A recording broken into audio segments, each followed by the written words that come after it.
और अब खबर लखनऊ से, जहां कैफे की आड़ में जिस्म फरोशी का धंधा चल रहा था।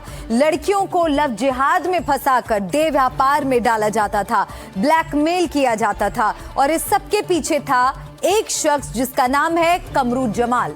लेकिन हिंदू लड़कियों को फंसाने के लिए वो राहुल बन जाता था।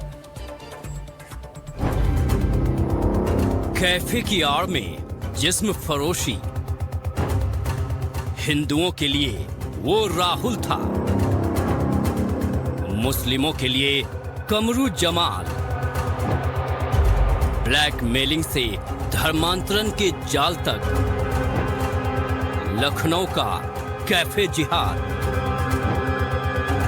ब्राउन गर्ल नाम का एक कैफे, जिसकी आड़ में चल रहा था जिस्म फरोशी का धंधा। लड़कियों से जबरदस्ती ये काम करवाया जा रहा था और हिंदू लड़कियों को ब्लैकमेल करके धर्म परिवर्तन भी करवाया जा रहा था। ये सब एक पीड़िता के लगाए गए आरोप हैं, जिसके बाद इस कैफे जिहाद का पर्दाफाश हुआ है। टीका लगाए दिख रहा ये शख्स हिंदू नहीं है, बल्कि इसका नाम कमरू जमाल है।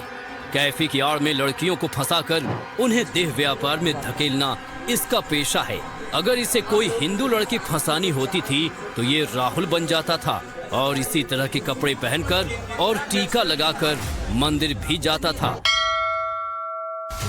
लेकिन एक पीड़िता की शिकायत के बाद इसकी सारी काली करतूतें सामने आ गई हैं।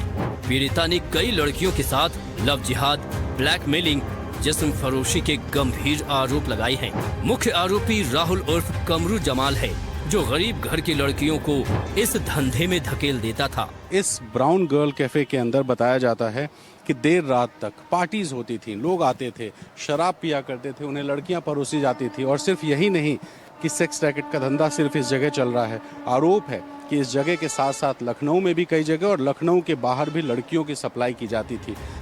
कमरुल जमाल ये सब अकेले नहीं करता था, उसके साथ इस धंधे में और भी लोग शामिल थे।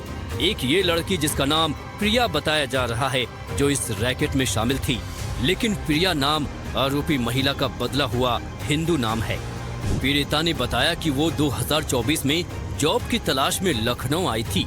इस दौरान उसकी मुलाकात राहुल नाम के शख्स से हुई, जिसका असल नाम कमरू जमाल है। पार्लर में जॉब दिलाने के नाम पर साथ ले जाता है। इस दौरान नशे में कुछ अश्लील वीडियो बना ली जाती है। उस वीडियो के आधार पर ब्लैकमेल किया जाता है। इसके बाद देह व्यापार में धकेल देते हैं। रात में भी ये लोग इधर उधर 2-2, 3-3 जगह ऐसा सप्लाई देते हैं। ये 13 साल की लड़की थी, ये 13 साल की किडनैप होकर आई थी। इसको दिल्ली से किडनैप करके लाया गया था और इसके पिताजी को तो अभी तक ये पता चला 3 साल पहले कि बिटिया हमारी कहीं मर चुकी है, जिंदा है ही नहीं। इसकी रिपोर्ट दर्ज होती है दिल्ली में, पुलिस आती है, इसको फॉलो करती है, लोकेशन ट्रेस करती है, तो इसको वो लड़का कमाल जमरू, वो लड़का बिहार का है। उसके पास हम लोग जब इन्वेस्टिगेशन कर रहे थे तो उसके बहुत सारे आधार मिले, जिसमें एक लोकेशन डाले था, एड्रेस अपना दिल्ली का, एक बिहार का, एक मुंबई का। हमारे पास वो प्रूफ के तौर पर भी है। ये लोग कई बड़े लोगों को लड़कियां सप्लाई करने का काम करते थे और जो लड़की नहीं मानती उसे उसके वीडियो इंटरनेट पर डालने की धमकी देते थे। पीड़िता ने बताया कि जिस्म फरोशी में धकेलने वाले आरोपी का नाम कमरुल जमाल है। हिंदू लड़कियों को फंसाने के लिए वो अपना नाम राहुल रख लेता था, नशे में अश्लील वीडियो बनाता था और फिर लड़कियों को ब्लैकमेल करके देह व्यापार में धकेला जाता था। इनके अलावा भी इस पेशे में, इस पूरे रैकेट में बहुत सारे लोग हो सकते हैं और इसी वजह से लखनऊ पुलिस फिलहाल इन आरोपियों की तलाश भी कर रही है और इस पूरे मामले में जो लव जिहाद, सेक्स रैकेट से जुड़ा मामला है, इसमें पड़ताल आगे बढ़ा रही है। लखनऊ से कैमरा पर्सन राजेश गुप्ता और अपने सहयोगी विवेक शाही के साथ रणवीर, एनडीटीवी इंडिया। और अब बात करते हैं अगले मौलाना की, मौलाना शमसूल हुदा खान की, जो यूके का नागरिक होते हुए भी भारत से वेतन और पेंशन लेता रहा। ईडी ने मौलाना पर शिकंजा कसते हुए उसके ठिकानों पर छापेमारी की है। करोड़ों के लेन देन और संपत्ति का खुलासा हुआ है। अब ईडी जांच में जुटी है कि इस पैसे का इस्तेमाल आखिर कहां किया जा रहा था।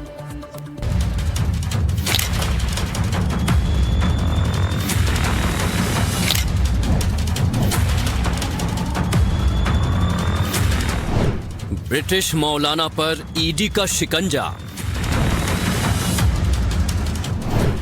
शम्सुल हुदा के ठिकानों पर रेड। यूके की नागरिकता, भारत से वेतन।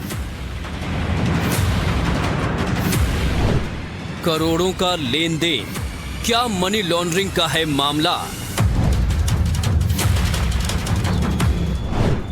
या फिर धर्मांतरण रैकेट में पैसे का इस्तेमाल? ये तस्वीरें यूपी के संत कबीर नगर की हैं, जहां मौलाना शम्सुल हुदा के ठिकानों पर ईडी की टीम ने रेड डाली। सीआरपीएफ जवानों के साथ पहुंची टीम ने मौलाना के घर के अंदर जांच पड़ताल की, मौलाना की पत्नी और बहू से पूछताछ की। ईडी की ये छापेमारी आजमगढ़ में हुई, जहां मौलाना शम्सुल हुदा के ठिकाने हैं। ईडी की टीम को जांच के दौरान कई अहम दस्तावेज मिले हैं। छापेमारी में 5.5 करोड़ का लेन देन सामने आया है, साथ ही और 20 करोड़ की संपत्ति का भी खुलासा हुआ है। यूपी के संत कबीर नगर में प्राथमिक विद्यालय में कार्यरत रहे शिक्षक शम्सुल पर गंभीर वित्तीय अनियमितताओं और धोखाधड़ी के आरोप हैं। इस मामले में 3 एफआईआर शम्सुल हुदा पर दर्ज की गई हैं। शम्सुल हुदा मदरसे में पढ़ाया करता था। साल 2013 में ये देश छोड़कर चला गया, लेकिन नौकरी नहीं छोड़ी। 4 साल तक लगातार ये मदरसे से सैलरी भी लेता रहा और विदेश में बैठा रहा। बताया गया कि इस दौरान संत कबीर नगर और आजमगढ़ में इसने मदरसे भी खोले और इन मदरसों की आड़ में विदेशों से और देश में बहुत से लोगों से चंदे लिए। इस पैसे का इस्तेमाल धर्मांतरण से लेकर कई अलग अलग गलत कामों में किए जा रहे थे। पहले आपको बताते हैं कि मौलाना शम्सुल हुदा कौन है और ये ईडी के शिकंजे पर क्यों है। शम्सुल हुदा खान यूपी के संत कबीर नगर के देवरिया लाला गांव का रहने वाला है। 12 जुलाई 1984 को वो आजमगढ़ के मुबारकपुर के मदरसा दारुल उलूम अहले सुन्नत अशरफिया में असिस्टेंट टीचर नियुक्त हुआ था। 2007 में वो ब्रिटेन चला गया और फिर 2013 में वहाँ की नागरिकता हासिल कर ली। मदरसे में पढ़ाने के बावजूद इस्लामी प्रचार के बहाने वो पाकिस्तान और अन्य देशों की यात्राएं करता रहा। यही नहीं, विदेशी स्रोतों से उसने पैसे भी हासिल किए और उन्हें देश के अलग अलग मदरसों को भेजा। इन वित्तीय लेन देनों में उसे दलाल के तौर पर कमीशन भी मिला। इन पैसों और उनके इस्तेमाल की अब जांच हो रही है। 2007 में ब्रिटेन जाने के बावजूद मदरसे में उसे असिस्टेंट टीचर के तौर पर वेतन मिलता रहा और सालाना इंक्रीमेंट भी, जो सेवा शर्तों का उल्लंघन है। यही नहीं, 2013 में ब्रिटेन की नागरिकता लेने के बावजूद उसे सरकारी वेतन मिलता रहा। और सुनिए, 1 अगस्त 2017 में जब उसने स्वैच्छिक रिटायरमेंट लिया तो भी उसे पेंशन के पूरे फायदे मिले।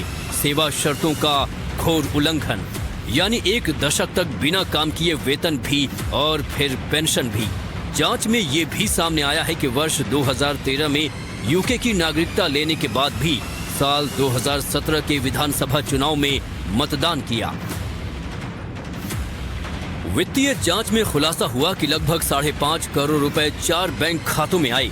ये खाते शम्सुल हुदा खान, उसकी पत्नी, बेटे, बहू और उनसे जुड़े एनजीओ रजा फाउंडेशन के नाम पर बताए जा रहे हैं। इन सभी के खिलाफ 3 अलग अलग एफआईआर दर्ज की गई हैं। जांच एजेंसियां इस लेन देन के सोर्स और इस्तेमाल की पड़ताल कर रही हैं। ब्रिटिश मौलाना शम्सुल हुदा को लेकर ईडी लगातार एक्शन में है। ईडी को अब तक उसकी करीब 20 करोड़ की संपत्तियों की जानकारी मिल चुकी है। ईडी के मुताबिक उसके बैंक खातों में करीब 5.5 करोड़ के ट्रांजैक्शन के सबूत भी मिले हैं। उसके घर से तलाशी के दौरान कई धार्मिक किताबें और अलग अलग तरह के पहचान पत्र भी बरामद हुए हैं। उसे लोग मौलाना दादा कहकर बुलाते थे। ईडी के मुताबिक इस पूरे मामले में शम्सुल हुदा को जो पैसा मिला है, उसके फंडिंग के सोर्स की जांच चल रही है। अब सवाल ये है कि ये करोड़ों का लेन देन क्यों हो रहा था? क्या किसी धर्मांतरण रैकेट के लिए इस रकम का इस्तेमाल किया जा रहा था? मुकेश सिंह सेंगर और रणवीर सिंह के साथ ब्यूरो रिपोर्ट, एनडीटीवी इंडिया।